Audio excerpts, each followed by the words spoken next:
Hello दोस्तों, आज हम लोग सीखने वाले हैं एक्सरसाइज 8.1 का क्वेश्चन नंबर 5 एंड 6।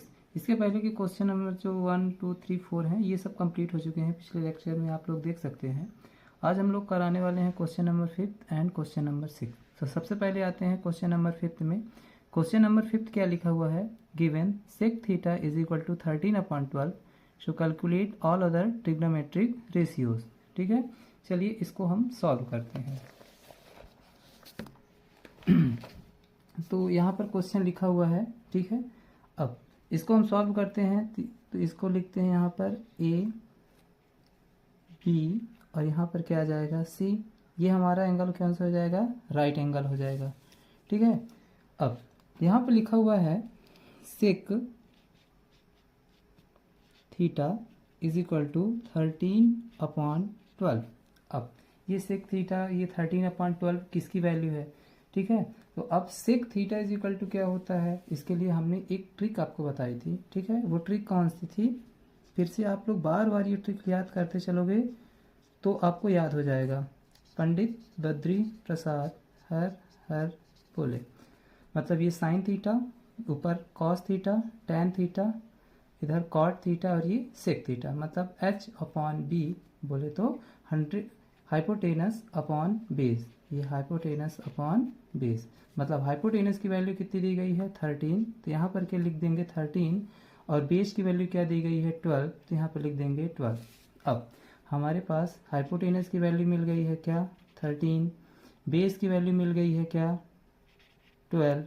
और हमें परपेंडिकुलर की वैल्यू क्या करनी पड़ेगी? फाइंड करनी पड़ेगी। तो इसके लिए वही पुरानी हमारी थ्योरम, कौन सी थ्योरम है? Pythagoras theorem. तो यहाँ पे लिखेंगे यूजिंग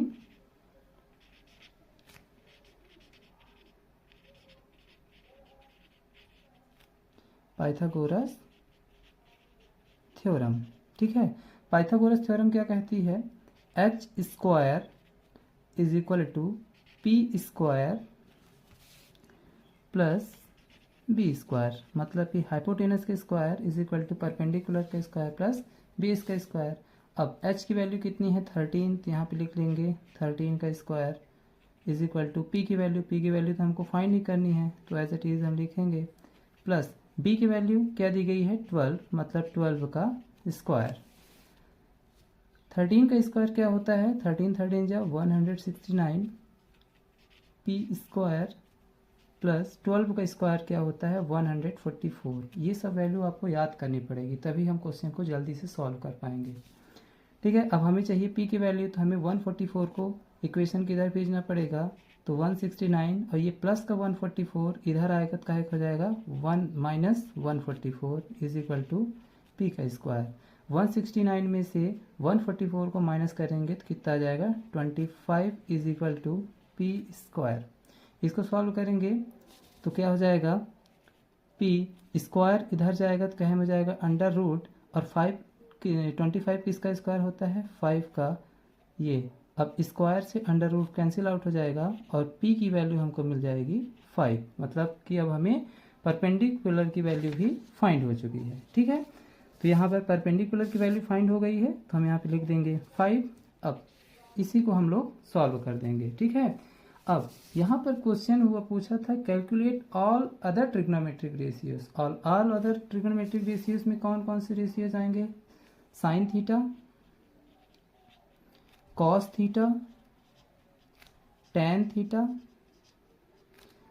कॉट थीटा और कॉसेक थीटा, जो कि सेक थीटा तो ऑलरेडी हमें गिवन ही है। ठीक है, तो सबसे पहले हम फाइंड करेंगे साइन थीटा। अब इसमें भी हमें ट्रिक की जरूरत पड़ेगी। अब sine theta is equal to क्या हो जाएगा? यहाँ पर p अपॉन एच, ठीक है। तो अब p क्या है यहाँ पे? परपेंडिकुलर क्या है हमारा? 5। h हमारा क्या है? 15, मतलब हाइपोटेनस क्या हो जाएगा? 13। तो ये 5/13 साइन की वैल्यू आ गई। फिर किसकी वैल्यू फाइंड करनी है? कॉस की। तो यहाँ पे लिखेंगे cos theta is equal to, अब cos theta is equal to क्या होता है? b/h, मतलब बेस अपॉन हाइपोटेनस। बेस क्या है हमारा? 12, हाइपोटेनस क्या है हमारा? 13। ठीक है, साइन का हो गया, कॉस का हो गया। अब आते हैं tan theta. tan theta is equal to क्या होता है, यहाँ पर आप ट्रिक में देख लीजिए, tan theta is equal to क्या होता है, P अपॉन B, मतलब कि परपेंडिकुलर अपॉन बेस। परपेंडिकुलर यहाँ पर क्या दिया गया है 5 और बेस क्या दिया गया है 12, ठीक है। साइन कॉस टैन का हो गया, अब किसका निकालेंगे, कॉट का, तो यहाँ पर लिखेंगे cot theta. Cot theta is equal to क्या होता है, अब इसी का जस्ट अपोजिट, टैन का जस्ट अपोजिट क्या हो जाएगा, B अपॉन P, मतलब कि 12 अपॉन 5। बचा क्या, कॉसेक थीटा, ठीक है। यहाँ पे हम cosec theta, cosec theta is equal to क्या होता है, साइन का जस्ट अपोजिट कॉसेक होता है, तो ये P अपॉन H है, तो ये क्या हो जाएगा H अपॉन P। ये है 35 अपॉन 13, तो क्या हो जाएगा 13 अपॉन 5। और इस तरीके से ये क्वेश्चन हमारा सॉल्व हो गया। देख रहे हैं कितने आसानी तरीके से हम इस ट्रिक की मदद से हम पूरा ये ट्रिग्नोमेट्रिक रेशियो जो ऑल अदर ट्रिग्नोमेट्रिक रेशियोज पूछा था उसको हमने सॉल्व कर लिया है, ठीक है। अब हम चलते हैं क्वेश्चन नंबर 6 की ओर। क्वेश्चन नंबर 6 हमें क्या दिया गया है, क्वेश्चन नंबर 6 लिखा हुआ है, if angle A and angle B are acute angle such that cos A is equal to cos B, then so that angle A is equal to angle B, ठीक है। तो ये हम लिख लेंगे क्या, given angle A and angle B are acute angles. अब एक चीज ये देखने वाली है कि ये एंगल तो राइट एंगल होता है, इसलिए यहाँ पर ये एंगल ए और एंगल बी तो होगा नहीं, क्योंकि इसके लिए एक्यूट एंगल बोला है, ठीक है। तो यहाँ पर क्या हो जाएगा, एंगल सी हो जाएगा। अब एंगल ए यहाँ पर लिख दीजिए और एंगल बी यहाँ पर लिख दीजिए, ठीक है। ये एंगल ए और एंगल बी हमारे एक्यूट एंगल हो गए, ठीक है। हमें फाइंड क्या करना है, angle A is equal to angle B, ठीक है। तो चलते लिखते हैं, इसको सॉल्व करते हैं। यहाँ पे लिखा हुआ है कॉस ए, यहाँ पे लिखा हुआ है ना cos A is equal to cos B. अब एक बार देख रही है, आप देख लीजिए कि एंगल ए लिखा हुआ है और एक बार लिखा हुआ है एंगल बी, मतलब कि एक बार एंगल ए को मानना है और एक बार किसको मानना है, बी को मानना है। तो चलिए सबसे पहले हम एंगल ए को अगर मानेंगे, अगर एंगल ए को मानेंगे तो हमने आपसे पहले भी बताया है कि एंगल के जस्ट सामने वाली लाइन हमारी होती है परपेंडिकुलर की लाइन, ठीक है। और इधर वाली लाइन, नीचे वाली लाइन क्या हो जाएगी, बेस की। और अगर एंगल बी को मानेंगे तो एंगल बी के जस्ट सामने वाली लाइन जो होगी ये हो जाएगी हमारी परपेंडिकुलर की लाइन, और ये वाली क्या हो जाएगी, बेस। और हमारा हाइपोटेनस तो वही हर बार वही रहेगा, ठीक है। तो चलते हैं cos A is equal to, cos A is equal to क्या होता है, फिर से अगर आपको ट्रिक याद रहेगी तो आप जल्दी से लिख देंगे, cos A is equal to, यहाँ पे हम ट्रिक लिख लेंगे। फिर से क्या होता है, पंडित बद्री प्रसाद हर हर बोले, मतलब साइन कॉस, कॉस का क्या हो जाएगा बी अपॉन एच, मतलब बेस अपॉन हाइपोटेनस, ठीक है। Cos A is equal to होता है बेस अपॉन हाइपोटेनस। अगर एंगल ए को हम मानते हैं तो एंगल ए का बेस क्या हो जाएगा ए सी, तो यहाँ पे लिख लेंगे हम ए सी। अब हाइपोटेनस क्या हो जाएगा A B is equal to, अब अगर एंगल बी को मानते हैं, ठीक है, तो एंगल बी मानेंगे तो इसका क्या हो जाएगा अब कॉस बी, अगर कॉस बी को मानेंगे मतलब एंगल बी को इसको मानेंगे, अब एंगल बी के जस्ट सामने वाली लाइन क्या हो जाएगी, परपेंडिकुलर। और कॉस इज इक्वल टू होता है क्या, बेस अपॉन हाइपोटेनस, मतलब बेस हमारा क्या हो जाएगा बी सी, यहाँ पे लिख लेंगे बी सी, और हाइपोटेनस तो हमारा वही रहेगा क्या, ए बी, ठीक है। अब देखिए ए बी से ए बी कैंसिल आउट हो जाएगा, यहाँ पे भी कैंसिल आउट हो जाएगा, और अगर आप क्रॉस मल्टीप्लिकेशन के थ्रू इसको सॉल्व करेंगे तो भी कैंसिल आउट हो जाएगा, मतलब ए बी से ए बी कैंसिल आउट हो गया।